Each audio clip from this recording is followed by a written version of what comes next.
Good evening, YouTube. What the crap's going on? HeirofCarthage back.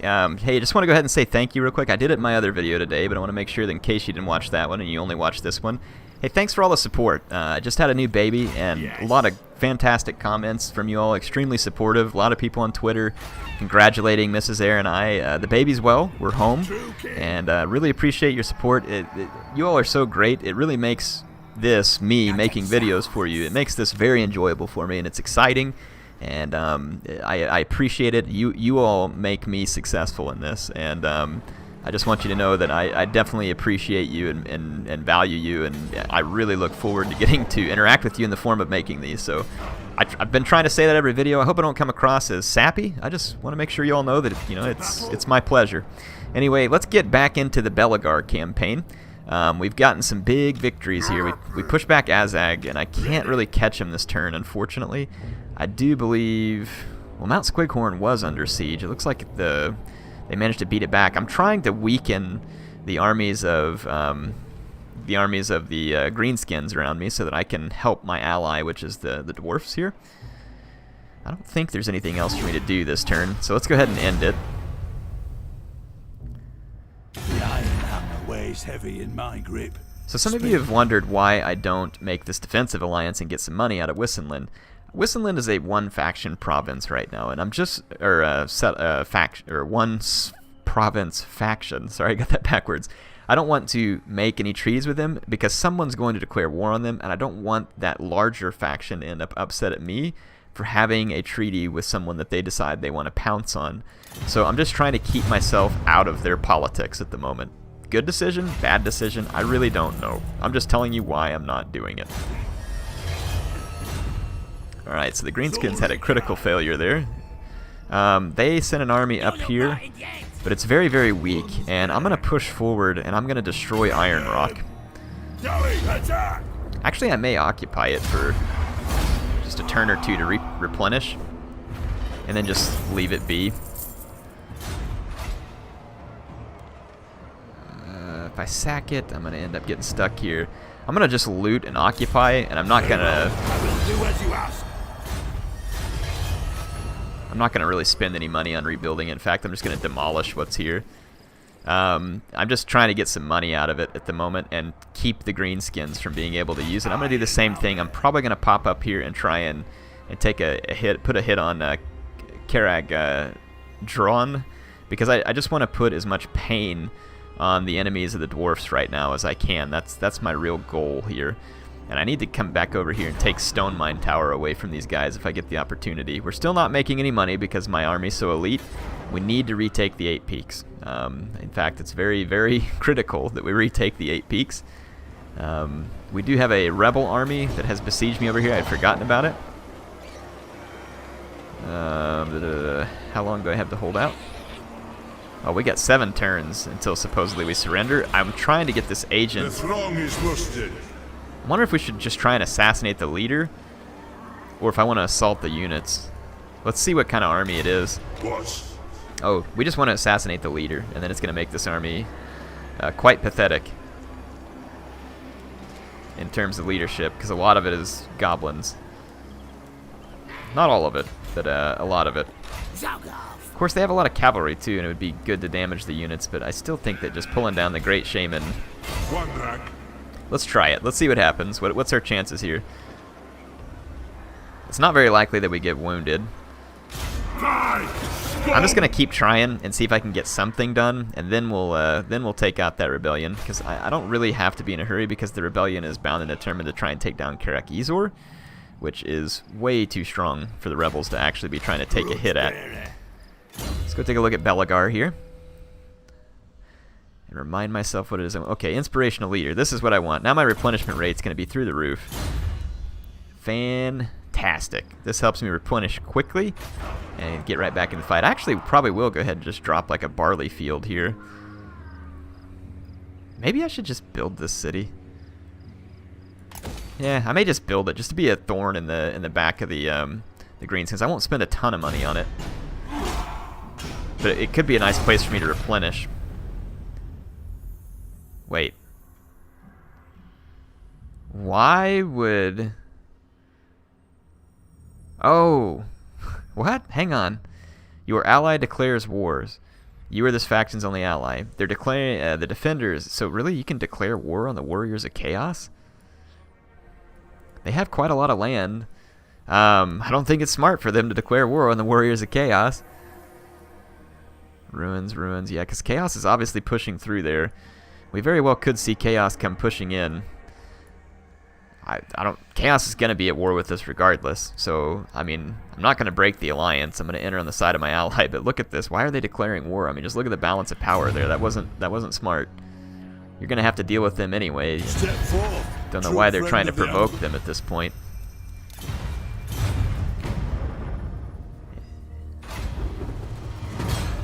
Okay.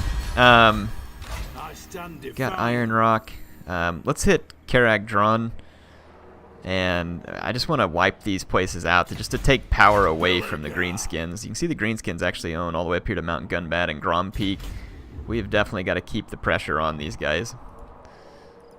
And I'm kind of just, I mean, 8 Peaks is right down here, but I'm hoping that we can dissipate some of their strength by going through this process first. Or I don't know, maybe I should just go to the edge of my territory here.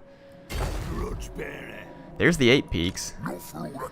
It's got an army defending it at the moment, plus it's going to have a lot of defenses. Actually, the defenses are not very good for 8 Peaks right now, other than this giant. But there's a couple of black orcs in this army. If we can pull that army out and then wipe it out, that would be a pretty big move. Okay. We've got research to handle. Reduction in vampiric and chaos corruption is probably a good idea, because the corruption gets pretty crazy over time, but it's going to take a ton of my money. And I don't have a lot of money, but we can loot some back. Wouldn't be the end of the world to loot that back. It's going to be hero cost, income, leaderships. Let's see, income. Let's work on some of this income. And then once we take the 8 Peaks and we get that 40% penalty removed, it's going to be a big win for us. Let's try again just any kind of agent action here. Let's maybe assassinate, or which one has a better chance? I think this one has a better chance. There we go. We got some decent damage done to some of the units in this army, including the grudge, or the Doom Diver. We do have a ton of skirmishers. I don't like the amount of infantry I have. I'm not real worried about a Night Goblin Shaman in terms of, or the Goblin Great Shaman in terms of melee power. So I'm feeling like we can attack and win this, so I will see you on the battlefield. The Battle of Karak Eight. Can my defenders hold off the Greenskin Rebels? Talk you through a little bit of the strategy I'm going to be aiming at here. And aiming, kind of meant in the literal sense. I'll just show you my deployment. I've got all my gunners out front in a main line here. And then quarrelers in the back, grudge thrower, defensive infantry positions kind of all around. And obviously my idea here is to use the extreme skirmish power. And I have some pretty decent infantry power here in the form of these Longbeards. My grudge thrower is going to open fire. I'm going to try and do a little bit of damage to the Orc Boar Cavalry, because it probably poses one of the larger threats to me here, because their infantry is not substantial enough to get the job done. And I don't fear their Doom Diver terribly. I'm not happy about it, but it's kind of damaged. You can see here I'm already getting shots at the boars. And then down the main line here, I've got 3 gunners pointing downfield. My Thane is out front to take the brunt of the enemy charge. I'm going to move him back just a bit, though. You can see I'm going to cause a lot of damage. Unfortunately, I was targeted at the spears there, so not ideal. I've got gunners facing both edges, and I've got quarrelers firing away. You can see that definitely the firepower from the dwarves here is very real. I decided to go ahead and pull back my my Thunderer line. I want to keep them away from the charge because I want them to be quite healthy. So I'm going to pull back my Thunderers from all fronts and then take my infantry forward, as I feel pretty confident in my chances. They've got some fanatics here wrecking through my lines, trolls coming in. But yeah, you can see I got my Thunderers back. We're going to start doing some pretty sweet damage here. I'll kind of give you an above view. So I'm holding off their attacks everywhere. They're going to bring some more cavalry around the flanks. Their trolls come in, and one unit of them just gets absolutely wrecked. And then once I get my thunders pulled back, and they are at this point, I'm free to go ahead and open fire at large targets that won't be obstructed despite being in combat. So you can see my thunderers are kind of firing away. Some boar boys getting into the back here, trying to get my grudge thrower. That's fine. It kind of just baits them into a position where I can surround them. And surround them I will, because I have infantry chasing them now. Those savage boar biggins, kind of a cool unit, but yeah, watch these trolls. They just get the firing squad up here on the front line. Get absolutely wrecked. And the savage orcs are not liking this fight. My Thane, along with the other dwarfs, driving them out of combat. And yeah, trolls straight wrecked. Cavalry getting wrecked. So this is going to be a pretty simple wrap-up for me. Let's watch my Thane taking on the Great Goblin Shaman. He doesn't look like he really wants to be fighting this. You can see that my gunners just absolutely hosing the green-skinned troops in this vicinity. All those little gobos. Then look at the Great Goblin Shaman here. Just this guy is getting just absolutely peppered. He goes down in a hail of gunfire, and that's going to be it for his greenskin rebel mob. So pretty easy victory for me there. I'll show you the statistics. The gunners were definitely way too much for the greenskins to overcome here. They had some cavalry, but there was no way they could pin all of my missiles, and so the missiles got the work done for me, and the infantry was plenty sturdy to hold out. Oh yeah, decisive victory, as expected. There was no way these guys could handle all the gunners I had, and then the infantry I had there was pretty sturdy, and nothing to be concerned about in terms of falling quickly to anything that the greenskin rebels had here. We're going to execute the captives. Downside is I can't actually chase these rebels down, but we can definitely continue to harry them and annoy them. That definitely helps my income some to have lifted that siege as well. Lord of the Angron. I kind of want to replenish my men a little bit more. I'm going to actually go ahead and put up some defenses. True king. I'm actually... Belegar. Oh, I've already moved down here, so yeah, my guys are good. We defended our settlement. I can build some stuff. Let's save a little bit more money. Make sure we build what we think is going to be most effective here. Could do barley fields just to help growth. Help our trade exports. I mean, that doesn't hurt either. Yeah, let's maybe getting a little bit of extra growth from the brewery and growth from this, so let's maybe just do some work with the exports over here. Can't hurt. And it wouldn't hurt also to upgrade our dwarf hold, but let's do it first at our capital, and then we'll move from there. So that's going to take up some of my money. King Lun Ironhammer. Aye. Let's see, so this is our Thane. Drillmaster gives extra experience to my guys. That's kind of cool. That's definitely not a bad thing. Right now he's not using that, but I mean, I don't see that as being a bad thing. Right now, since he's being used in deployment mode, I may go ahead and give him the extra points to his getting rid of reduction in corruption. Authoritarian, Defiler, Assault Units, Defender. Yeah. Let's go ahead and give him a few points here in the Iron Willed until we get him put back in an army. That way he's being useful. How come we couldn't deploy him here? Oh, he is currently deployed. That's what it says. I think he's already made a move for this turn. Yeah, that's why I can't do anything for him. Duh. I actually have the money to go ahead and upgrade here. Let's do it. Gives us a little extra income too. We could use income. Our anger from the public is pretty high because of not having dealt with the Eight Peaks grudge yet. You want a military alliance. You are at war with the vampire counts, which that would put me at war with the vampire counts, and I really don't care to be at war with the vampire counts at the moment. And I don't think that 300 is enough to sway me, so I'm alright. I got things to take care of, and I don't have the armies to be concerned with such things at the moment. My army was just blocked, which is pretty irritating.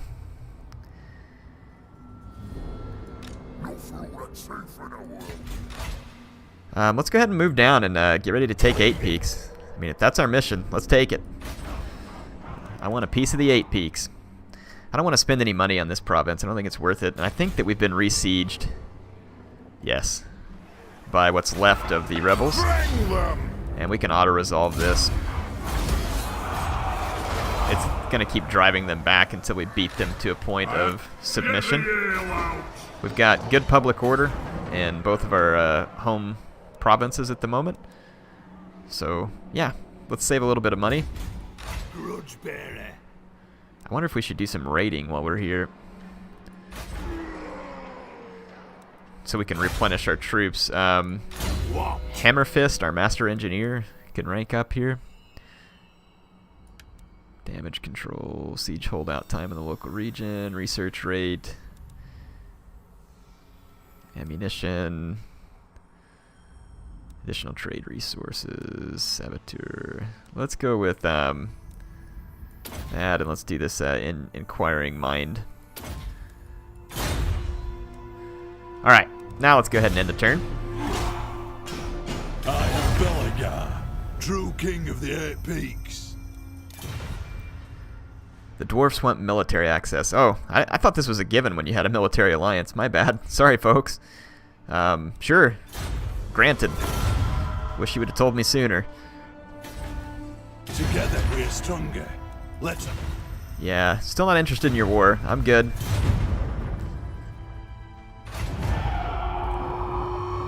Alright, they besieged our settlement again. I can't say that I'm terribly concerned. We can do raiding as the dwarfs, right? We sure can. Does it enable replenishment? It does not. Since it doesn't enable replenishment, I don't see the huge value in raiding at this point. I kind of just want to get up here and siege these guys. And they have a lot of troops, but there's nothing saying that we can't siege them out at this point. They can't really easily threaten my homelands. So I'm just going to build up a little siege equipment as we're going, and I'm going to siege these guys out of their hidey hole.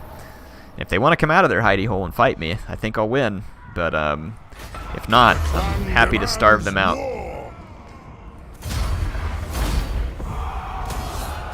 Okay, so those guys are dead. Removes a grudge, but we have many. What are our grudges right now? Let's remind myself. We want to take the 8 Peaks. The Bretonnian Affair grudge. Defeat 3 armies or garrisons from the following race. Bretonnian kingdoms. Why would I be trying to defeat them? Seen by Valea's angry eyes, the Bretonnians have slain many. Thagoraki. Their fell nest. Save a clutch of maidens. Interesting. I don't know where that came from. The Urki grudge. Carry out a successful assassination attempt against the Crooked Moon. Probably just going to be easier for me to destroy the Crooked Moon. Because those guys, it's not easy to get a successful assassination. The same thing with the Greenskins. That we may be able to get, but it is not easy to get agent success versus the Greenskins. They are extremely good with their campaign agents. Extremely good. Well, we've got 8 Peaks under siege, folks. We've got under siege. Part of me kind of hates to siege them out because it's not very sporting, but I can't say that I feel like being sporting. Speak your words. A defensive alliance. Defensive alliance I might consider if you offer me a fair bit of money. Payments. Demand payment. They're still saying hi. Let's demand more payment. Moderate. Okay, there we go. Got a couple thousand gold out of them. And then I just don't have to join their war versus the vampires. The Groby Scum grudge. Defeat the Falling Lord's army, Narla. Yeah. Like I said, I'm more likely to just wipe these guys out than I am anything else. I wonder if our dwarf kin are being destroyed by chaos. I don't see any defeated settlements at the moment. Ashrak's Lair, Grum Peak. Ah, good. They took out the Greenskins at Squighorn, so that was definitely a victory. I feel like the tide's kind of turning here for for the Dawi. Stonebeard is going to rank up. Let's keep working on Patrol Ambusher. It's good to be able to do a ton of damage to enemy armies, especially like when Chaos sends in these huge stacks, or potentially the vampires. If you can use your Thane to take out, you know, 15 or 20% of their units, it's certainly not going to be a bad thing. Yeah, being raided here, this is fine. I expect a rebellion up here. I'm just... This was just a place for me to do a little bit of replenishment. I'm not concerned about it long term at the moment. Let's go ahead and get all of our siege equipment. Just for you all's sakes, to say that I fought for 8 Peaks, I may go ahead and fight the battle there. But I'm going to definitely allow some attrition on the enemies within 8 Peaks. Is Belegar the one that I got? Let me remind myself of the skills that I put on. I thought there was... Yeah, enemy siege holdout time, -5. That's what I was thinking. And then attrition suffered by the defenders is plus 15% in the local region. Wow, they still have 10 turns before they run out of supplies, and that's with the -5. That's insane.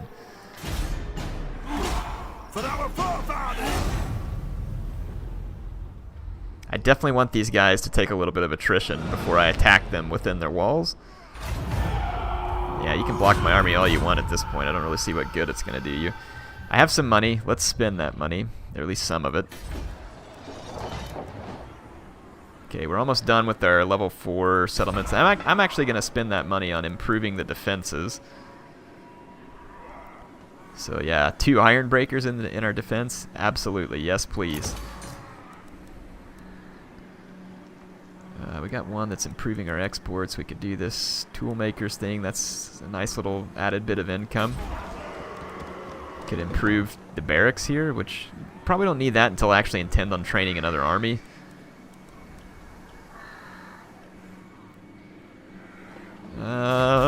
Let's see. Let's go ahead and I'm thinking about putting another one of these trade. Well, is that really what I want to put? Could have the ranger barracks. Slayer shrine's always helpful, and we kind of need like an engineer's guild hall too. I'm trying to remind myself of the building chains here. So if we build Hall of Oaths is where we get hammers, iron breakers, and thanes. We definitely want that ability. Organ guns are going to come from the gun chain here. Maybe it would be a good idea to build,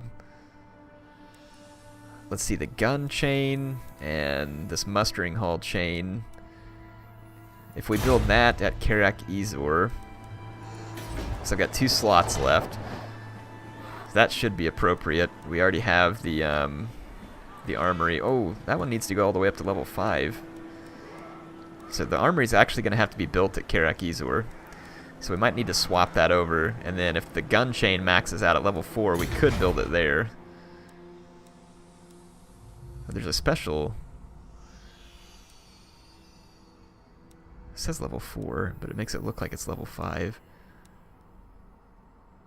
Cannot build this. Be constructed in a province. The settlement building in a minor settlement can only reach tier 3. Province capital. Oh, it looks like it says level 4 there, though, so we should be able to build that, actually.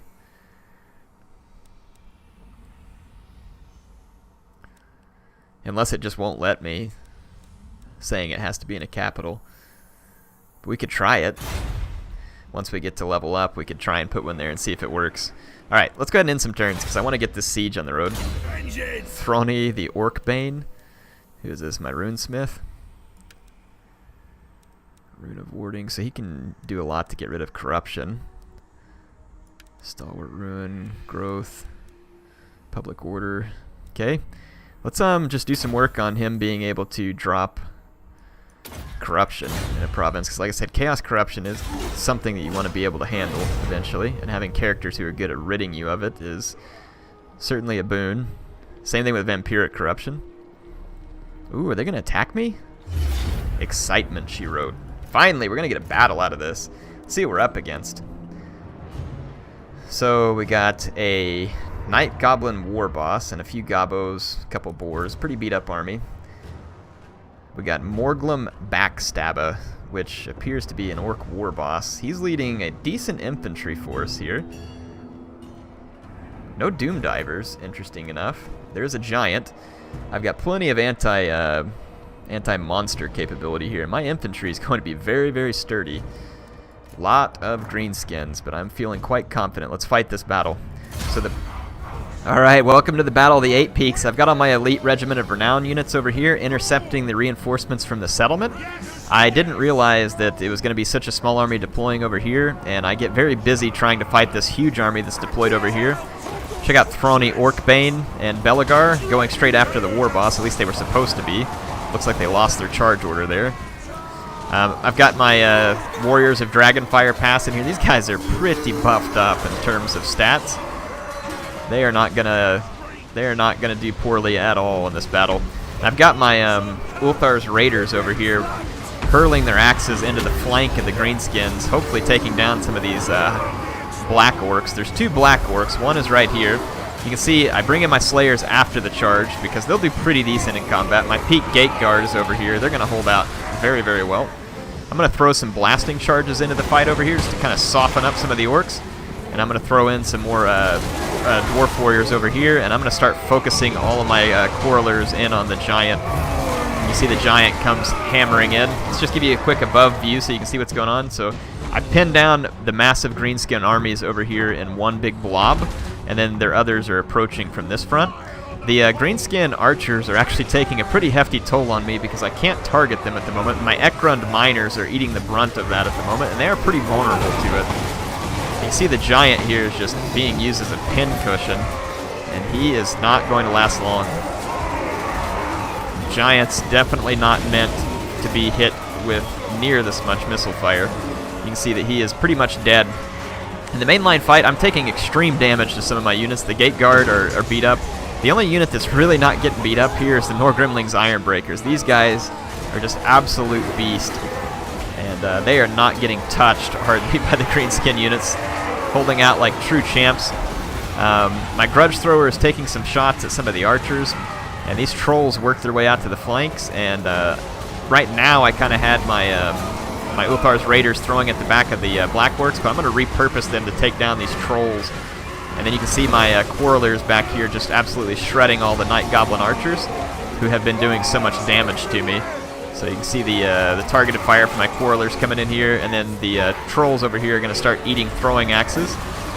And they're going to be forced out of the fight due to their poor leadership. Throwing Axes taking a pretty serious toll there. And despite their huge numbers, the quality of my Dwarf army is just too much for the reinforcements from the settlement to overcome. The only downside is I've taken a lot of damage to my units here, and I probably won't be able to use the auto-resolve to just take the 8 Peaks, so I'm going to have to continue the siege.